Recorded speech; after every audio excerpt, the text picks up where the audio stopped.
What's up, y'all? Welcome to the Franchise Empire newsletter live stream. Thank you for joining us. Sorry that we started just a few minutes late here. We got all sort of crazy, exciting things going on here that Mark and I had to get caught up on and handle. So, with that said, we're going to dive in. We got some great stuff today for you guys. We have a resale to talk about that has a pretty significant EBITDA.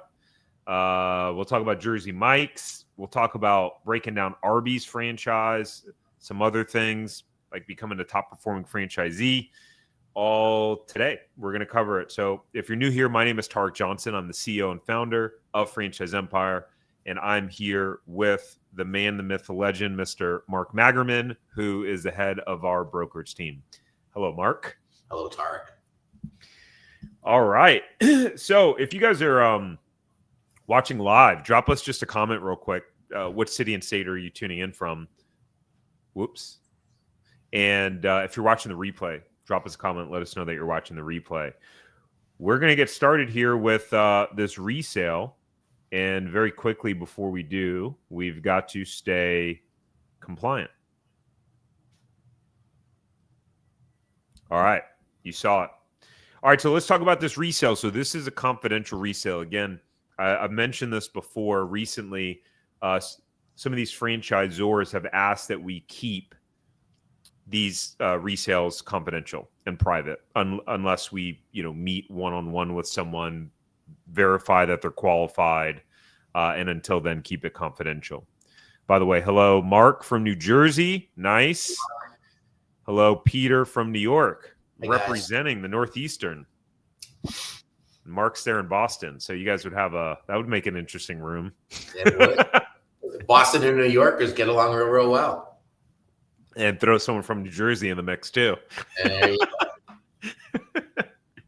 go. Hey, you know what? I was born in New York, and we get along pretty good. But I do want to mention, Tarek, just on this comment about the resale being not available by name. It just makes really smart sense for the selling franchise owner here, right? Because when we were selling ours as well, and what a lot of people don't quite realize is a lot of things are going on in these sales, right? For the most part, people who work for this franchisee who's selling it could be hard, loyal employees. They're about to be told one of these days that the owner that they know is going to be selling the business. There's a lot of stress that current sellers don't want their employees knowing about until they really have to. So I think more of these resales should be clandestine like this, and it makes perfect sense. And for that, when we sold our business, we had to work really, really hard to keep it away from the employees because everything can go south if employees get know this. Employees, vendors, everybody involved. So it just makes perfect sense if anybody was questioning that if anyone thinks it's not a good way to market their business, it really is the right way to go. I just wanted to mention that. No, it's great comments. And so, all right, guys. So this is in Allen County, Indiana. Again, if you want to know the specific brand, if you're in that area or you're thinking, hey, I want to relocate there because it's a great opportunity. We've had people that said, actually, we've had a client that has actually relocated for a franchise because that was their only territory available. It was Precision Door, which I think they just completely stopped franchising because they're all sold out all over the country now. They did. And also, if you remember, Tarek, I think it was 3 weeks ago or 4 weeks ago, we had one of our listeners live on the podcast get in touch with us right after the podcast, and then we introduced them to that resale candidate. So this was real life. So if you guys are out there and you think this is worthwhile, boy, get on, let us know. We'd love to at least talk to you about it because, I'll tell you this, I know this much. If you don't take a cut at it, you're not going to get it. So it was really kind of cool a couple of weeks ago when that happened for us. Yeah, very cool.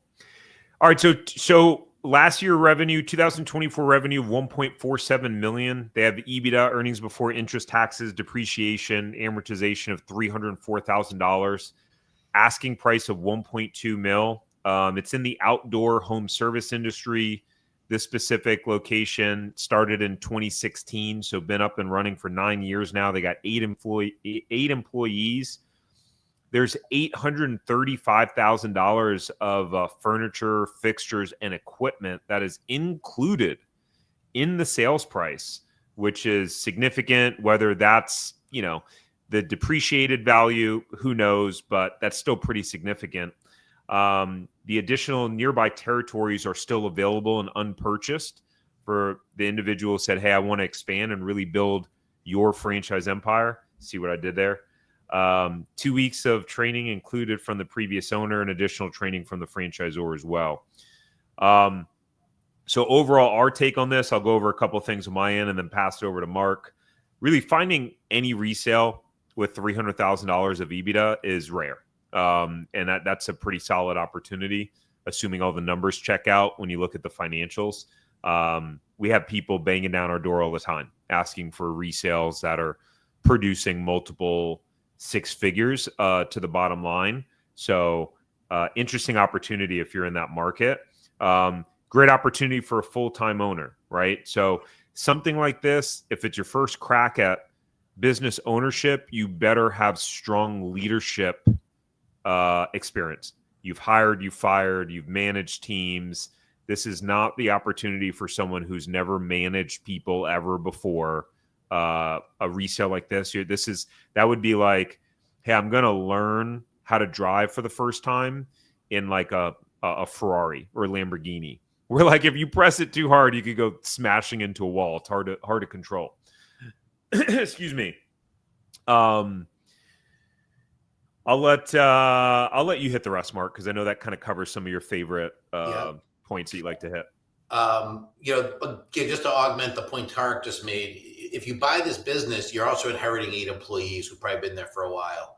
So to Tarek's point, in my opinion, the first priority you would have as an owner is meeting with the team and understanding the team and letting them know about you. So if you don't have that experience, this may be way over your head, and I would really caution it. So this kind of adds that.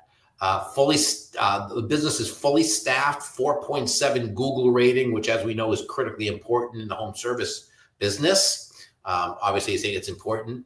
The process starts getting a pre-approval letter, a pre-approval with the lender. If you've listened to these calls before, Tarek and I talk about that all the time. If you don't have a pre-approval from a lender, you're not even going to get up to the plate with these resales because they're going to focus on those who do. Resales like this typically go fast. They're very competitive. Don't drag your feet if it's something that aligns with your goals and you believe is a solid opportunity, even if you're not sure if it is. If you're interested, so back to this, the price on this business was, what was it, Tarek? 800 and whatever it was. Okay, 1.2. So gosh, if you don't have a pre-approval for 1.2 million, that's a starter. You're not even in the game. So please keep that in mind. Be prepared to put down between 2 and 4. Even if you do have a pre-approval letter, it's probably because you offered at least 10% down. This is not for the faint of heart. This isn't I have $50,000 liquid cash. I want to buy a franchise for about 180, 200 all in. I'm going to start from zero and build it up, which is what we do all the time. And those are great opportunities. That's not this. So this is not for the faint of heart. And it's really for the advanced business owner. And if this is you who we're talking to, give us a ring. We'd love to introduce you to these guys. 100%. Well said. Well said. So you guys can go to franchiseempire.com/resales if you want to get introduced to this specific franchise resale that we're just talking about. But if not, and you're in other areas of the US or Canada, we have a list of over 100 resales with various brands spanning all over the U.S. as well as Canada. So you can still go to I do have an interesting story I want to share as it relates to resales. I think I've shared it with you, Tarek, but we had a candidate a couple weeks back. He is out in the Nevada area, and we were just talking to him like we do every candidate, and he was talking about his desire for resales, which a lot of people like, and I was kind of explaining to him how the resales are kind of tricky. It's like needle in the haystack, but sometimes they're available, but most of the time they're not. So we just had that conversation. He was also open to new conversation. And I don't think I can. I probably don't want to name the brand, right? We don't want to talk brand specific, right? So I won't mention the brand. But I was asking him about some of the brands he might be interested in, and he was listing categories of brands, and he only named one brand specifically. So he would have said, home services, pet services, and then he named this one particular brand. So I made a note, and I'm like, obviously, I'm going to do a territory check for the brand that he specifically mentioned, right? Because obviously that's there. Turned out that brand that he specifically mentioned had a resale opportunity in his zip code. And It's a brand that doesn't have a lot of new territory anyway. And long story short, a longer story shorter, he's now been introduced to them. He's met with the seller. He's already pre-approved. And I'm not sure if it's going to happen or not, but it's a point about resales that you just never know, for the love of God. So if you're interested, the only way to really find that out is get in touch with us. We'll find out for you. And when I remember the other part that was funny about this was he was going on vacation. So we were going to meet at the end of the month to go review different brands that might be of interest to him. But I remember calling him on the phone because I'm like, this resale was available. If we waited to the end of the month for me to tell him about it, it would have been long gone. So we got up and running, and it's just kind of a cool story how resales, while they are tricky, they are available and they are worthwhile to pursue for the right person. So just wanted to share that little story with you. That's a really cool story, and it just shows, I'm of the mindset that when there's a will, there's a way. And when you're fully committed, like all of a sudden the resources and things that you need or want just start to appear. Exactly. Exactly. You take the leap of faith. And so in that case, the guy's like, all right, let me just move forward. Boom. Something shows up. And what was even funny is because when we were talking about it, I was saying, if you're going to be looking at resales, being pre-approved by a lender is really important. And he didn't even know that there was going to be a resale. But when I called him up, and he's like, do you suggest I reach out to my banker before you introduce me and get pre-approval? I said, I absolutely do. And he did. So he's got as good a shot as any. It's in his backyard. So who knows? But again, to your point, sometimes these are very serendipitous. And I always say, if you're really good and you work really hard, sometimes you can make your own luck. And maybe this gentleman will find that for himself. We'll see.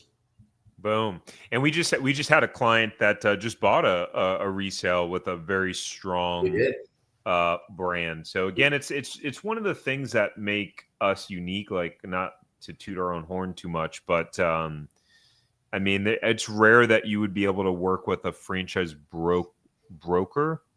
And we're really a brokerage group. We have a whole team.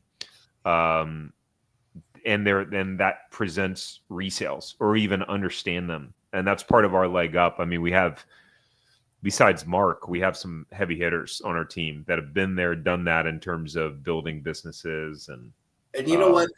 Again, this is kind of, blowing our own horn a little bit, but I guess it's okay, especially if this is our podcast. But, there are lots of brokers who don't even offer wouldn't even show their candidates resales because they're very tricky and they're very complicated. And I think the odds of getting a resale are a lot lower. So some of them just aren't going to waste their time with it, which tells me that they're more interested in what their own commission would be in their own situation. That's one of the reasons I love being a franchise empire, Tark, and I've shared that with you. And I'm not just blowing smoke, but we focus on what's right for the candidate. Right? If it means it's a little bit more work on our end, or it might take a little bit longer for fruition, that doesn't matter. It's what's right for them. So that is definitely a reason why you should be talking to us. And I always say, talk to other brokers as well, because you really quickly realize we're not in it for ourselves. We're in it for the candidates. 100%. Ooh, remind me. Actually, after I share this, I'll share another quick story too, because it made me really happy. I think I got it on Thursday or Friday. I'll share an email that kind of backs that up with you guys. But want to celebrate a new franchise owner through Franchise Empire. I've actually shared Nancy and Troy's story before.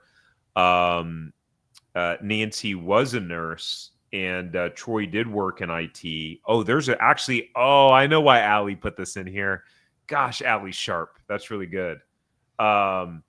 So Nancy and Troy, they wind up wanting to get involved in a business. They actually they were really close to choosing 5-star bath, and they didn't kind of feel quite comfortable. This was a good like 9 months, a year ago now, Mark.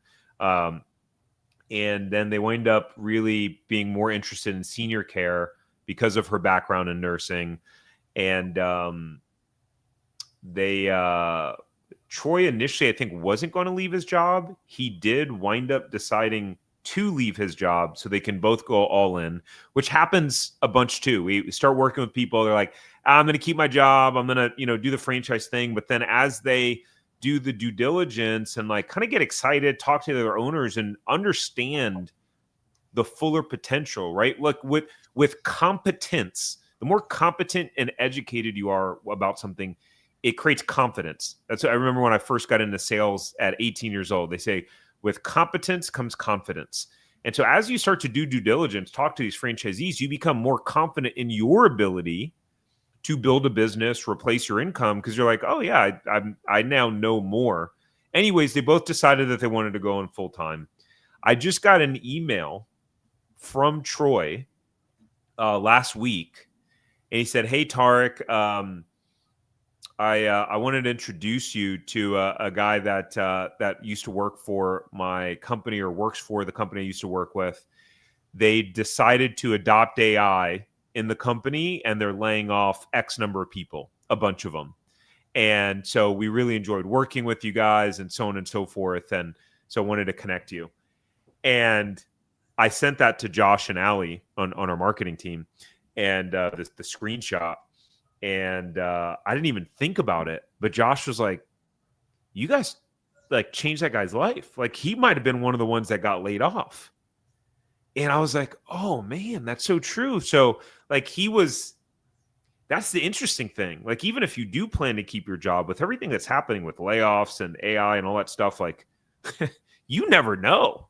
You never know what's coming. You could be just putting yourself in a good position. So interesting, right? Very. Yeah. There was another story, by the way, real quick. I got an email from, I'm not going to share my screen because I won't be able to black out the information.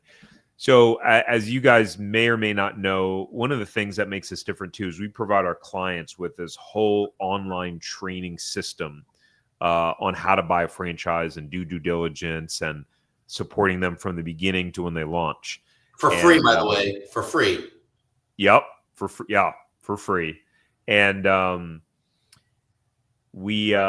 so I get an email from a guy that had joined when we had it under a different model, when it wasn't free, when I used to run the group calls and they had access to me, basically, is one of the major things that they were paying for. And he just bought an insurance business, and he sent me an email to say, hey, I wanted to let you know that he went out and bought his own independent insurance business that was for sale. And he said, I want to let you know that I bought this insurance business, and it was your content and your program that gave me the confidence to do it, or else I would not have pulled the trigger. And I just thought, man, that we got no benefit from Franchise Empire out of him buying that. Wasn't something, we introduced to him, but the satisfaction, the fact that he now has changed his life by doing that is just, really, really cool. And again, it just also shows the fact of how we put people first, because sometimes we're not going to get everyone, and sometimes they're going to find something that works better for them. And it's like, hey, that works better for you, go for it. There's plenty of fish in the sea. Absolutely. All right, let's pivot to the franchise of the week. So we got a fun one. And again, if you guys haven't seen our newsletter in a while, we have pivoted our approach on the franchise of the week to talk about something that's more interesting and really break down like franchises that have been uber successful. So today we have Jersey Mike's. I've been doing a lot of talking already, Mark. So if you want to take the lead on kind of reading it, and then we can stop and chat about any of it. Sure. I'll do it. Then I have a little story about the brand too. But the founder, his name is Peter Cancro. You can't drive more than 10 miles anymore now without seeing a Jersey Mike's there. such a success story in the sandwiches. And what's also interesting about him is there were a lot of others that are, it's a very competitive industry, but they've just sort of gotten to the top. And I actually remember, believe it or not, when we were operating our Five Guys business, they called us because they wanted us to consider diversifying with Jersey Mike's. We went as far as going down to their corporate office and met the developer people. We actually considered it, but then we realized that we were insane if we think we can manage 14 burger restaurants and build more sub places. So we didn't do it, but very, very good people. So Peter, I didn't have a chance to meet him. 14 years old, talk about entrepreneur, right? At 14, he got a job making sandwiches at Mike Subs, which I think is part of the name of Jersey Mike's, if I'm not mistaken. A neighborhood shop in New Jersey. He loved the energy, the regular, the smell of the bread. More than anything, he loved the idea of owning something that mattered. So when he heard the shop was going up for sale, he did something most kids wouldn't, which is buy it. He didn't have any money, of course. He didn't have a business degree. He wasn't even legally allowed to operate the slicer. But he had someone in his corner, a guy named Rod Smith, high school football coach and local banker, saw something in Peter, loaned him the money enough to buy the shop. Just like that, Peter became an owner. Keep in mind, it wasn't a franchise. He just owned his own sub shop. Great success story. From there, he rebranded it to Jersey Mike's, leaned into the East Coast culture, started franchising it in 87. I didn't think it was that far back, but I guess it was. For years, growth was slow. Recessions hit. Franchising was hard. He stayed focused. What mattered was the brand, fresh ingredients, real relationships, community first. 2024, private equity giant Blackstone acquired a majority stake, but I believe Cancro was still involved as the day-to-day operator, if I'm not mistaken. Today, over 3,000 locations, a reputation for unmatched quality, and $3.3 billion in annual revenue. $3.3 billion making sandwiches. As a tribute to the man who believed in him first, he launched the Coach Rod Smith Ownership Program, a pathway that gives longtime managers the opportunity to become franchise owners themselves. What a great, great, great idea. It's a full circus legacy built on belief, mentorship, and paying it forward. That's what built Jersey Mike's and what drives it today. And just a quick side story. One of our general managers at Five Guys, she was an industry veteran. She was, it was actually a very unique story because her family was independently wealthy. Her father was a very successful attorney. She didn't have to work if she didn't want to, but not only did she worked in the fast food management, just like of all the, why would you pick it? But she loved it. She had this passion, and she worked for us at Five Guys. We really liked her. But she'd been doing it so long, she started taking all these shortcuts, right? And I'd have to catch her every once in a while. I'm like, we really like you, but stop doing that. We really like you, but stop paying for labor that you don't have to pay for, blah, blah, blah, blah, blah. When we finally sold our business and we went our separate ways, she reached out to me about a year and a half later. Goes, Mark, I just got to tell you that I now am the proud owner of 2 Jersey Mike's locations, and you are absolutely right. I can't take shortcuts. I can't do any of this anymore. So she learned the lesson about entrepreneurship the hard way by getting slapped on the hand, but she's doing really well. And it's a great, great brand. I've actually gone visit her at her stores, and I laugh at her because I say, you know what? Last thing I would have ever imagined was you would have been an owner, but she's just kicking it because, again, they've got a great brand, a great reputation. It's just a fantastic business, and the sandwiches are pretty darn good too. The sandwiches are good. That's a cool story. Very, very interesting. Yeah, the food business is a tough business. It's a tough business, and she's doing great because she was a hard worker. But now she augmented. I guess we taught. Sometimes you can't teach an old dog new tricks because she remembered how fanatical we were about labor. And she was like, you know what, Mark, I probably spent too much of your own money not focusing on labor, but I'm trying hard not to spend mine and my partner's money on labor. I'm like, well, theoretically, you owe me money, then you should be rebating me back on labor. But we'll talk that another day. I think she bought me a drink instead. I think we're good. Makes us even. I think we're that's funny. Well, when we opened up our first store in California, 2 doors down from us was a Jersey Mike's that opened, and Alex was and probably still is the owner there. Him and his brother and I think their wives owned a bunch. They owned 6 or 7 stores total, a few in Southern California, and then they owned a bunch. I think it was like in Utah, where that was and this was back in 2017. But that was, the market they were given. I guess at that point, many of the markets were spoken for, even if not fully built yet, in terms of locations, kind of like you did with your Five Guys, right? Like you bought up a territory and then it took you guys years to get them open. But I remember he was telling me at that time, Alex was saying that he was reminiscing on, he was like, man, I remember when we first got started in this business years ago, the margins were incredible and great, and it just isn't what it used to be. And I was like, man, that's really interesting. I thought that was fascinating that he was kind of telling me that. And so I guess it's just kind of all evolved overall, but you can't go anywhere without seeing a Jersey Mike's. Let's talk some numbers. They've got over 2,000 franchise units, franchise fee $18,500, which is crazy low. That's not where they're making their money. Nope. Although when you have 2,000 units, I think you can maybe afford to make it a little bit lower. Mark, why do you think a brand like that would have its franchise fee so low? Because it's an insignificant number in their financial picture. That's why. Yeah. It doesn't matter what they charge. They're making money on the royalties, right? So, obviously the franchise fee goes to pay certain expenses and all that. But, I remember when we got involved with Five Guys, the franchise fee was $20,000. They raised it up to about $45,000 before we left, and then they started lowering it down again. So I don't know the philosophy of it, but franchisors are not making money on their franchise fee. And if you look at just the franchise fee, you're not really doing justice, because look at the initial investment.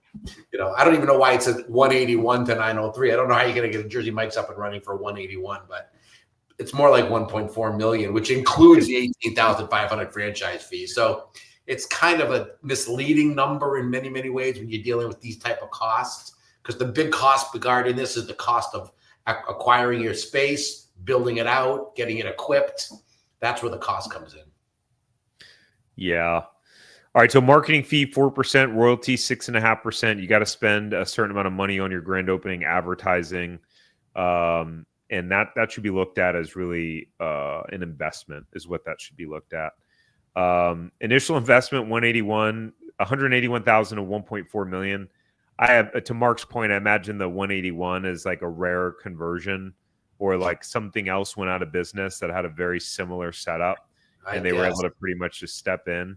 There was a I don't know if you ever heard of Clean Juice. Mm-hmm. They got in all sorts of trouble, and I think there was a big class action lawsuit from a bunch of their franchisees. But there was one right across the street from my office, and it closed down. And then a few months later, another acai bowl place came in and opened up. Exact same setup. I mean, maybe they did some painting, they rebranded it, but I don't think they had to do a single thing in terms of construction. They probably didn't put more than $25,000 into that, including their sign. Actually, they're still using like one of those banners as their sign. So they got in pretty cheap. I guess that in that scenario, if you're inheriting a sub shop that's got all the equipment in it and you just slap the Jersey Mike's logo on it, then maybe it can be 181. But you'd be really lucky to get that. I think you got to look more toward 1.4 million if you're interested in this brand. Totally agree with that. I can't. I mean, most spaces, I think they want you to have about 2,000 square feet. Yeah. That takes a good amount of money to get open. Minimum net worth $300,000, liquid $100,000. I mean, to me, that's on the low side with as much as one location costs to get open. That was my franchisor's minimum requirements, and ours was around like $350 to get up and open. So I'm a little bit surprised by that personally. I am too, and it maybe says it's a little later in the sheet, but I don't know that you'd want to get involved with Jersey Mike's if your only goal was to open one. It's a multi-unit play. The margins are relatively low. I'm going to guess the average unit volume. I don't know if they include that here, but it's probably less than $1 million per location, I'm guessing. And if you're doing 10%, you mean your profit is going to be less than $100,000, and you're spending 1.4 million after debt service. Not even after debt service. Right. So what we did is we build multiple of the units, because then you start getting some costs that you can spread through all of the locations, and you start making more money. But I wouldn't, if you're only looking at one location, I don't know that this would be the one I would recommend if you were speaking to us. Yeah, it's funny that you say that. So we're here at the beach for the few weeks. We still got a couple more weeks here, and we kind of ad hoc. We go to the gym Saturday, bring the kids, and we're like, all right, we're gonna go to the beach, but let's go get some breakfast. See if we can get brunch. We stopped by a couple places. Even though there's a million breakfast and brunch spots, it's Saturday morning at 10:30. So there's a line out the door every place, long wait, and we're all getting hangry. So we stopped by this donut place. There's a place called and it's a franchise too. It's called Duck Donuts. I'm very familiar with them. Are you? Yeah. Tell me how are you? What's been your experience? Well, we spent time years ago on the Outer Banks in North Carolina on vacation. That's how I was introduced to them. And they happen to, I actually have a friend who has an acquaintance who opened up a Duck's Donuts up here in the Massachusetts area. So okay. I don't know much about it. I just know that it's opening up here now, and they're doing a lot better with, it's a brand that's spreading and it's franchised out now. So that's how I knew of it. Okay. All right, cool. That could be a fun one potentially to cover. But so we're in there, and you're getting smacked in the face with the amazing smell of these hot donuts that they're making. And it's a Saturday morning, right? So I'm sure it's one of their busiest days of the week. It's busy in there. And I could feel the excitement in my body, in the emotion, Mark, of like, ooh, wouldn't that be cool to own? And so Bridget, I think she's just like feeling my energy. She's like, this would be cool to own one of these. Look at it. They're so busy. And it's literally like I've made so many videos and so much content on the biggest mistakes that franchise buyers make. And we were going in that direction, walking in as a customer, getting super excited, and then going, ooh, let's open one of these.